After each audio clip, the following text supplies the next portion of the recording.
And over the course of my life, I found different pieces of the puzzle. But I lived many years, like until about 3 years ago, I felt very incomplete.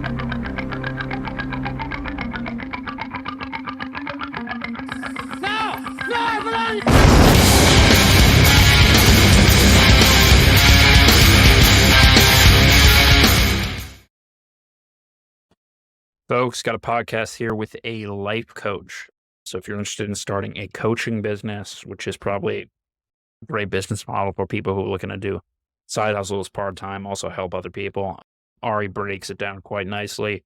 We have a lot of alignment in terms of the way that we look at entrepreneurship. I think it's interesting. It's not as massive of a vision or a scale as some of these guys that we've talked to recently on the cold email stuff and on the SaaS side, but I think it could be a relevant business model for a lot of people nonetheless. My audio was a little messed up. I had the mic sitting over there in this phone booth, but I don't think there should be a problem. In any case, join the Discord right now. I know I keep promising the biz box and all the templates and the stuff with the One Network. It will be coming out soon. We're working on some last things. But if you join that right now, more people are going to come on and engage. And I promise you, I'm going to get you a ton of stuff that's valuable and will help you start your business and start making money. So enjoy.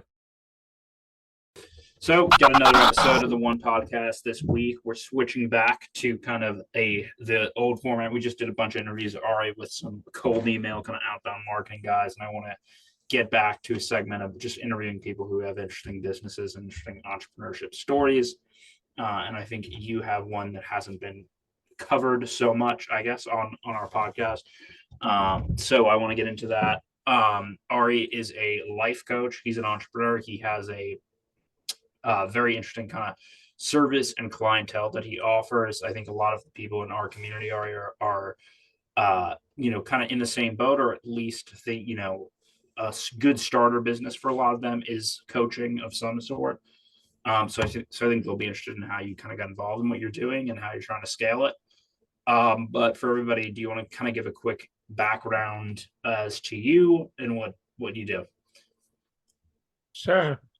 Yeah, I definitely agree with what you said in terms of coaching being a great starting business, because what it does is it basically lets you take whatever you've really figured out in your life, the hard lessons that you learned, and just go right away and start helping people. Yeah. Um, and so and with, you don't have to build a product, you don't have to do anything other than get out there, talk to people, and just try to help them. Right. Um, Exactly. and for me, I had many experiences in life where I was seeking and looking for something deeper, something that would give me a deep inner sense of satisfaction and happiness. And over the course of my life, I found different pieces of the puzzle. But I lived many years, like until about 3 years ago, I felt very incomplete. Um, Okay. when I found different techniques for becoming more mindful, for being more in touch with the body, for really understanding what emotions are and how they work, I felt like I had found not just the solution to my problem, but something that I'd be really, really passionate about sharing and helping other people Hmm. with. So what I did was is I learned more about coaching and I learned about how to do it. I learned different frameworks for how to do it. And then I attached the unique lessons that I learned and the techniques that I had picked up, and I blended that together. Um, Coaching is typically a very simple thing where, in many different ways of doing this, but more or less, if you want to distill it down to something very simple, it's as simple as asking someone what they want, helping them get clear on what that is, and then supporting them to get there. Got Any it. coaching is going to be basically that. So, Hmm. and you can attach, when it comes to the part of how to establish clarity and then how to give someone tools to get there, your unique, and for me, my unique life experiences and the things that I learned allowed me to create a coaching framework that is extremely helpful for people when they want to make big steps in the inner world, in the inner game of life, their feelings, their thoughts, their emotions, um, which often are what hold us back from, you know, the Sure. career, the career changes that we want to make, the successes we want to have, and especially the relationships that we want to have. Those will open up when our feelings and our emotions get sorted out. So that's in a nutshell what I do. Got it. So, Ari, a quick. I do want to get into the coaching in particular and that business model, and specifically what you're doing. But even before that, something we talked about on the pre-interview a little bit, and something we ask everybody is like, how did you just get into entrepreneurship in general? I'm a guy who is kind of like a natural born entrepreneur. I never had a job. I've always figured out how to kind of hustle. I just couldn't fit into kind of the mold of what everything is. Other people that we interview have had they worked in a career for a while and then they got kind of inspired by a problem that they wanted to solve, or like you mentioned, people they wanted to help. Um, but so just walk me through your psychology and kind of the Yeah, stages yeah, to other yeah. people. The way I understand entrepreneurship is you have certain people who I would say they're not really cut out for anything but entrepreneurship and going out and testing their ideas and talking to people about them. Um, coaches, especially empathic coaches like me, that's not really our mold. So how we become entrepreneurs is a bit interesting. Okay. I remember when I tried doing sales at one point in my life, and I just remember running out of the office almost crying like I can't do this. Um, and and so, when you're starting a business, really what that means is that you need paying clients. I mean, like if you have that, everything else you can do, you can figure out, or you can pay someone else to do it. But if you Sure. don't have that, you might have the best product and you might have the greatest ideas, but nothing's gonna flow if there isn't money. Um, and so to get money, people have to agree to give you their money. So you're basically doing sales. Um, I think that it's really about having the passion and the desire and the belief in what you're doing. Okay. So I could not sell when I was doing sales. Even if I knew the product was good, there wasn't I didn't have a connection to it. And even though I knew I was doing a good thing by selling it, it was really hard. And even today, it might be much easier if I would take a certain position, but it would be hard.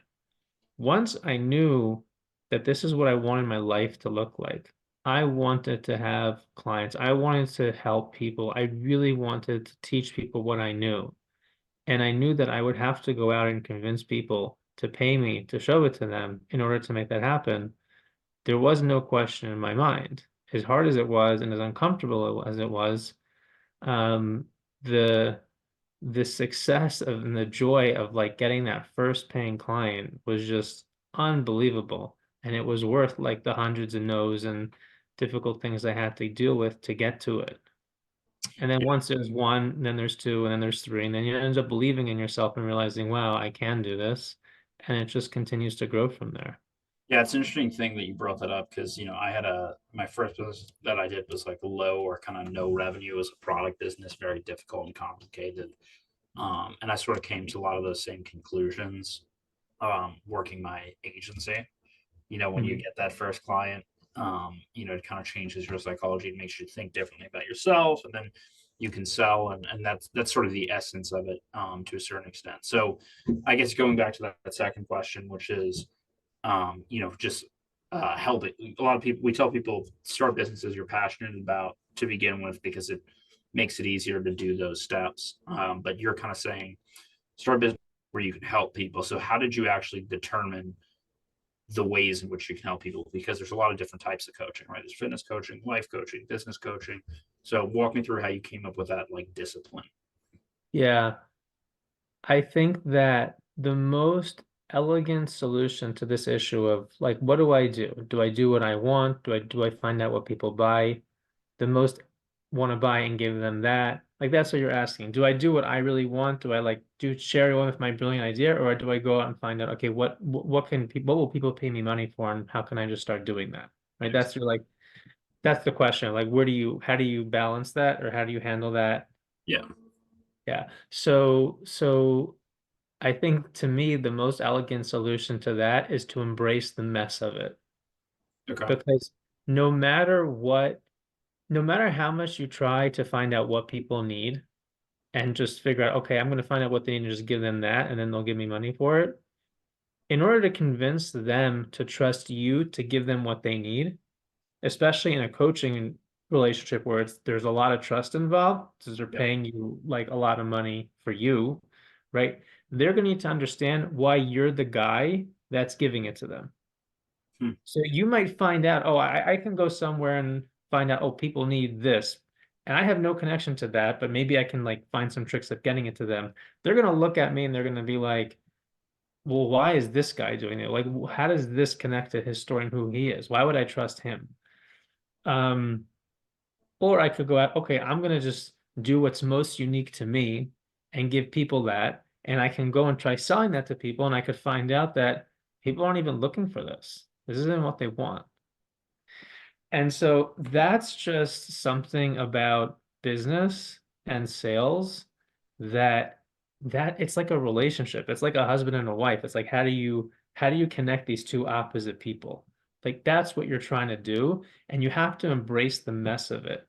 And you have to embrace the conversation with a potential client.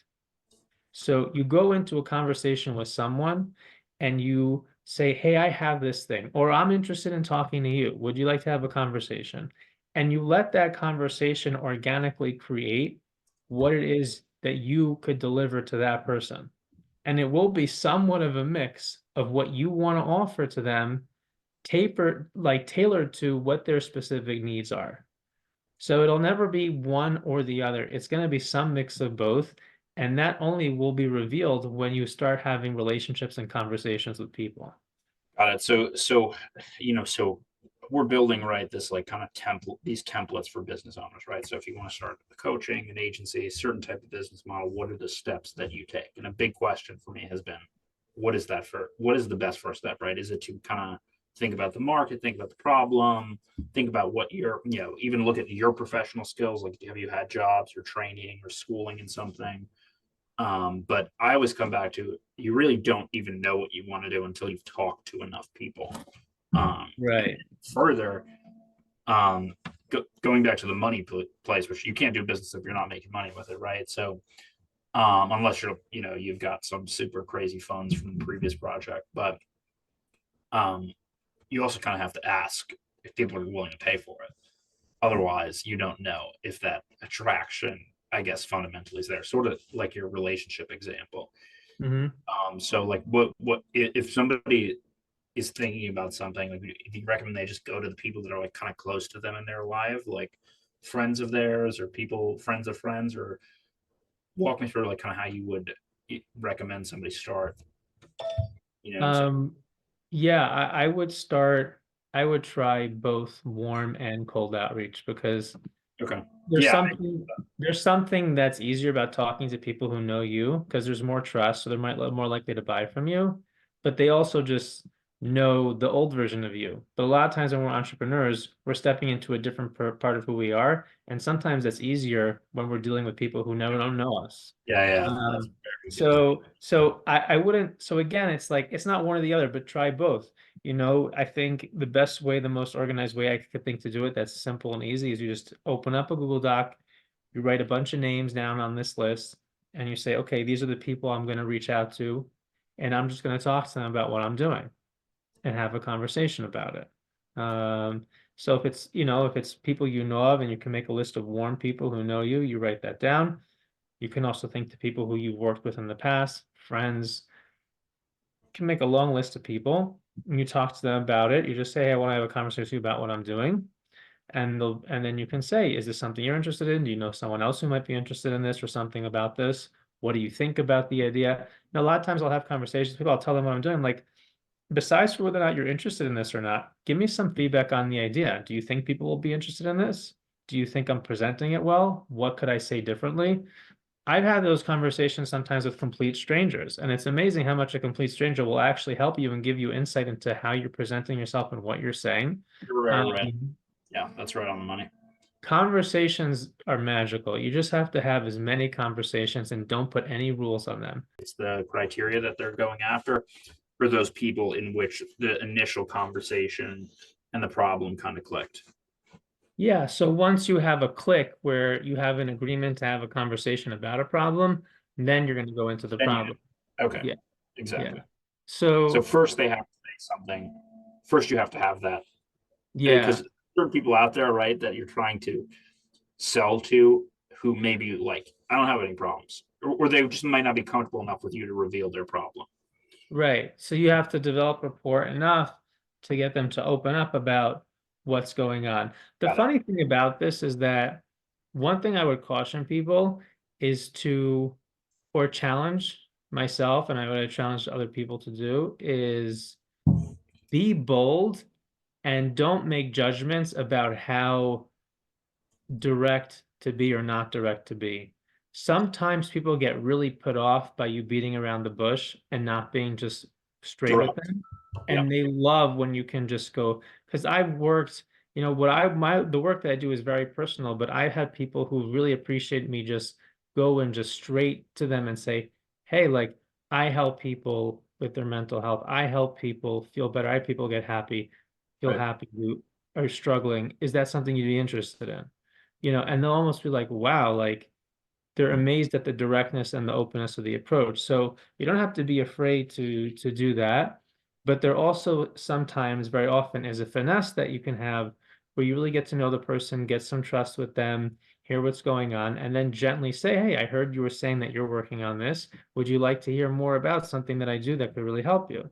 Um, so and again, it's not, there's no one rule. It's you try different mixes of different approaches, and you also follow your intuition with this person, what you think is going to work for that person. Um, Right. and once they're really interested in the call, you really find out what they need, what they want, what they think, what they believe they need to have in order to get it, and then you present the solution to them. And if Yeah. they agree that this is a good solution, then you ask them for money. I think at any point, the quality of the calls I think is important because you know what I'm saying. You do need that sense to determine when is the right time, right? To be honest and straightforward with them. And maybe Right, he's not going to answer, doesn't have as much face to face time where they can just tell it. So I think that is critical. right. Whenever, I know you're, as a coach, I presume you're heavily involved with, you know, your own marketing, right? So reaching out to clients on LinkedIn or however kind of you do it.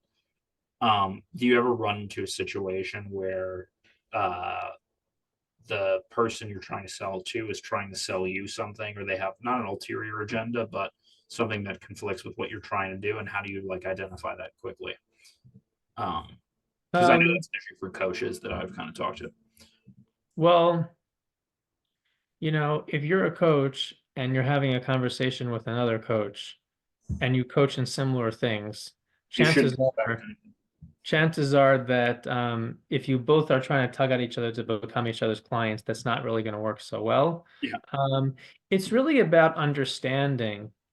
It's really about understanding the person that you're connecting with, and leading the most productive discussion you can. So, I have conversations with coaches, and I have conversations with coaches who do very similar things that I do. But what I'll do with them is I'll be very open to them about what I do, what's worked for me, what my challenges are, what I've learned. They'll be open to me about what their challenges are, what they've learned. I'll kind of understand, oh, there's something a bit different about what they do. They'll understand something a bit different about what I do. And now we know about each other. Now we learn something from each other. So it doesn't hurt to have a conversation where you both are learning and sharing information.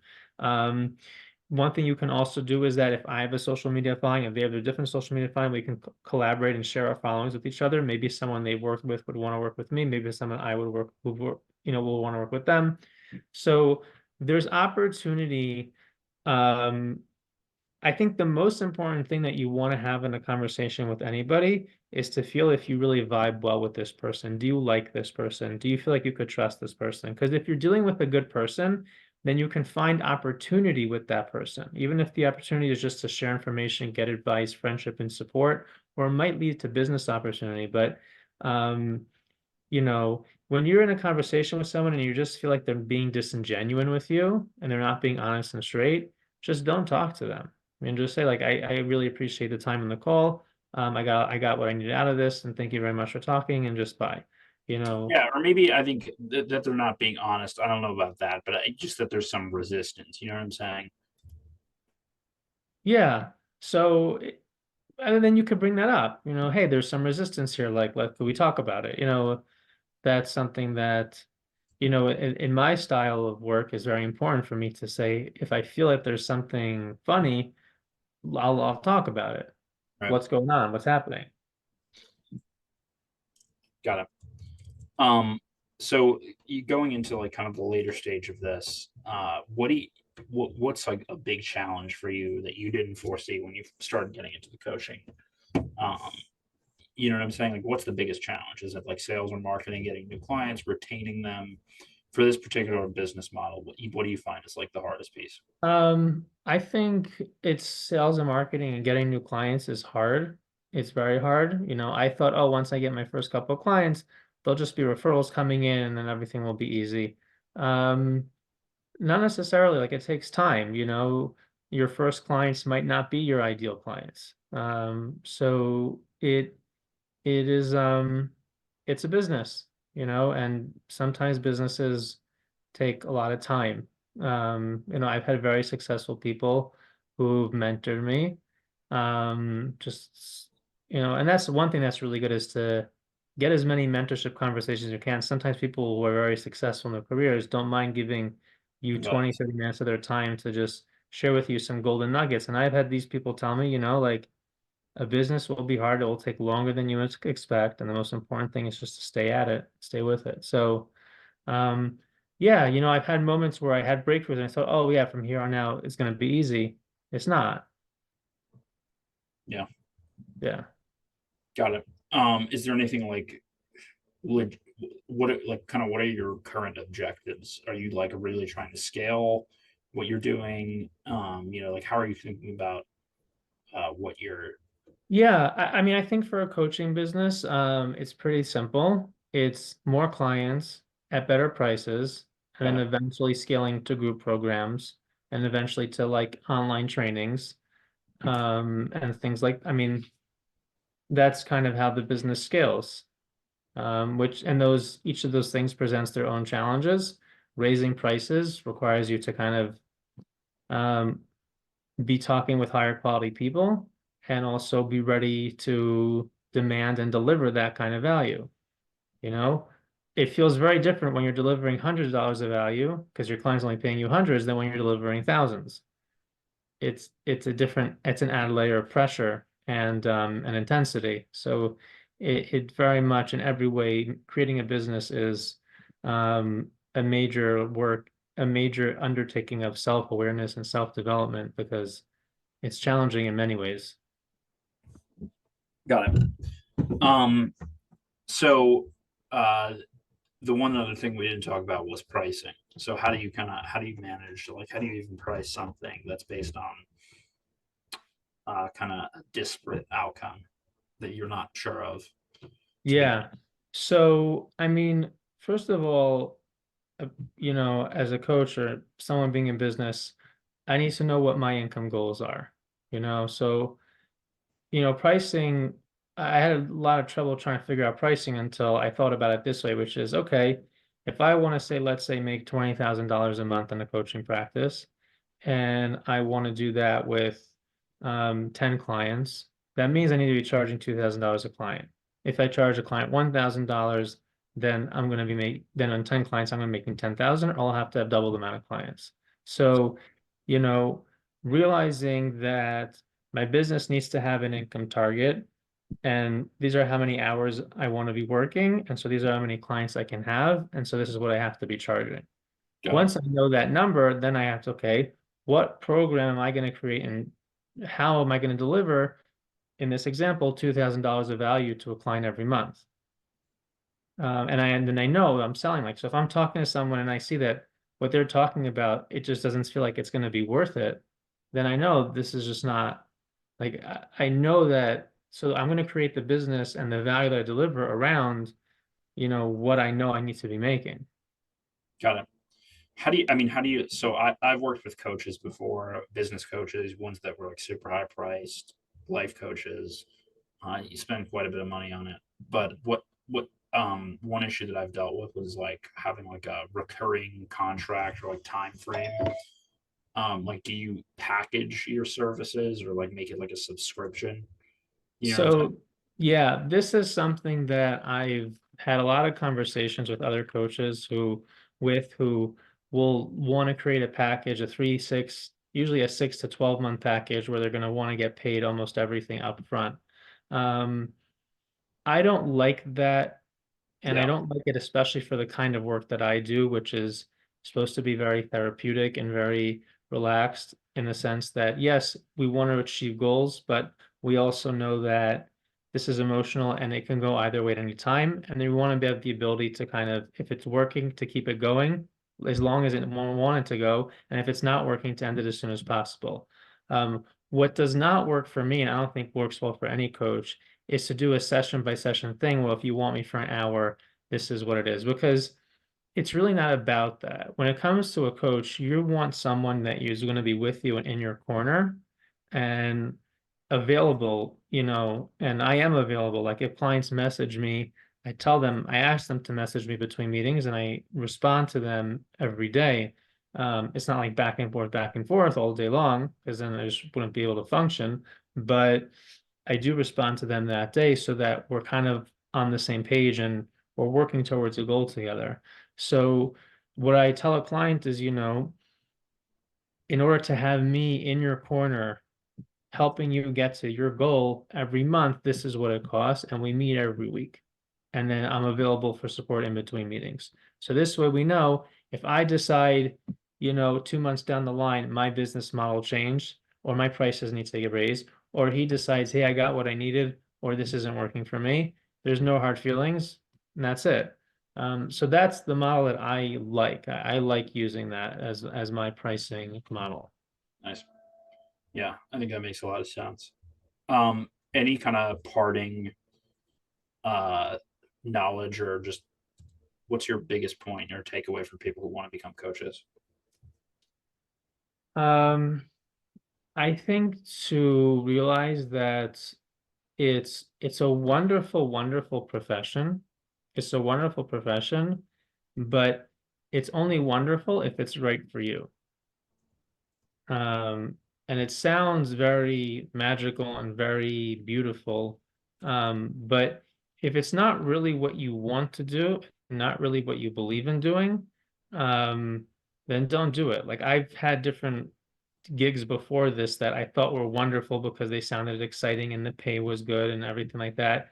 And then I realized, this isn't what I'm really cut out for. This isn't really what I want. And it just wasn't happening. So, and there are days where I do this and I'm like, do I even want to do this anymore? Like it's hard.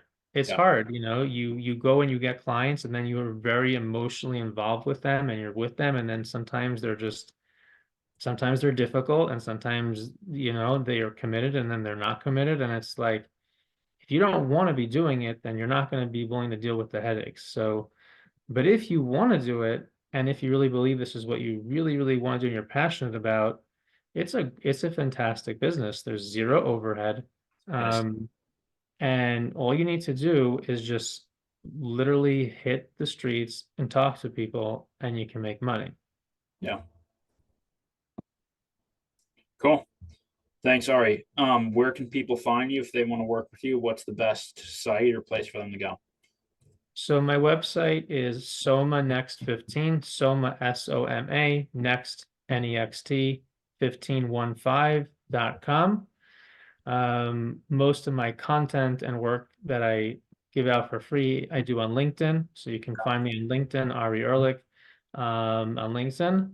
And in either one of those platforms, either my website or LinkedIn, there'll be a link to schedule a 15-minute free 15-minute meeting with me.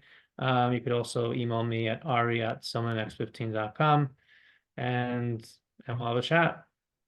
Perfect. Thanks for coming on. Pleasure. Last piece, really trying to get this moving. So if you share the podcast on any platform, YouTube, Spotify, etc., screenshot me, DM me on any platform that you are following and subscribed and you've shared this podcast. Let me know and I'll send you a link to schedule free coaching.